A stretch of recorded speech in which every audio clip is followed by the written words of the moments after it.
Welcome to Jai's healthy kitchen.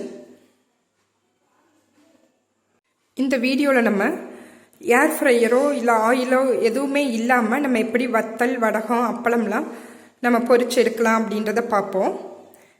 இன்றைக்கி வந்து oil துளி கூட இல்லாமல் நான் உங்களுக்கு வத்தல் பொரிச்சு காமிக்க போகிறேன்.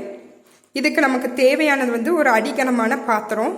எங்கிட்ட இருக்கிற இரும்பு கடாய் நான் யூஸ் பண்ணியிருக்கேன். நீங்கள் ஏதோ அடிகனமான பாத்திரத்தை எடுத்துகிட்டு அதில் நம்ம யூஸ் பண்ணுற தூள் உப்பை சேர்த்துக்கலாம். ஒரு 250 கிராம் அளவுக்கு நான் தூள் உப்பு சேர்த்துருக்கேன்.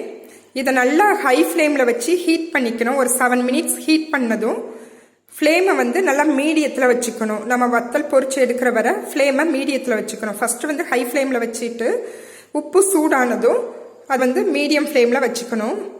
வச்சுட்டு நம்ம பொரிக்க வேண்டிய வத்தலை போட்டதுமே அது நல்லா பொரிஞ்சு வருது பாருங்கள். பொரியாத அந்த அப்பளத்தை அது மேலே இந்த சூடான உப்பை கொஞ்சம் போட்டோம் அப்படின்னா அது நல்லா பொரிஞ்சு வரதை பார்க்கலாம். எந்த வகையான வத்தல் வடம் அப்பளம் எல்லாத்தையுமே இதே மாதிரி நம்ம பொரிச்சுக்கலாம்.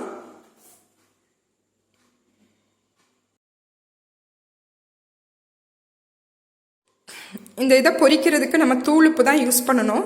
ஒரு தடவை யூஸ் பண்ண தூளுப்பையே நம்ம திரும்ப எடுத்து வச்சு திரும்ப யூஸ் பண்ணிக்கலாம்.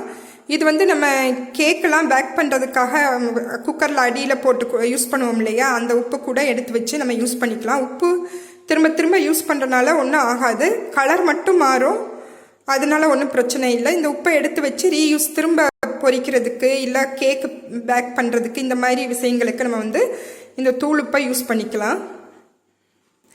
இந்த மாதிரி நம்ம அப்பளத்தை ஒரு கண்ணு கரண்டியோ இல்லை ஆயில் ஸ்ட்ரைனரோ இந்த வச்சு நல்லா எடுத்தோம் அப்படின்னா அந்த தூள் உப்புலாம் கீழே போயிடும். அப்பளம் மட்டும் நம்ம தனியாக இப்படி வறுத்து எடுத்துக்கலாம்.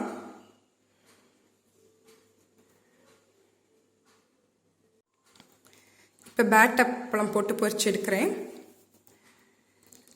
நம்ம எல்லாமே டீப் ஃப்ரை ஐட்டம் ஆயிலே ஃப்ரை பண்ணி சாப்பிட்றதுக்கு இது ஒரு டிஃப்ரெண்ட்டாக நம்ம ஆயில் இல்லாமல் இப்படியும் பண்ணி கொடுக்கலாம். சில பேர் அப்பளத்தை டைரெக்டாக ஸ்டவ்வில் அடுப்பில் சுட்டு சாப்பிடுவாங்க. அதுக்கு பதிலாக இந்த மாதிரி நம்ம போட்டு ஃப்ரை பண்ணி சாப்பிட்லாம். இது நம்ம ஆயிலில் ஃப்ரை பண்ணி எடுக்கிற மாதிரியே தான் இருக்கும்.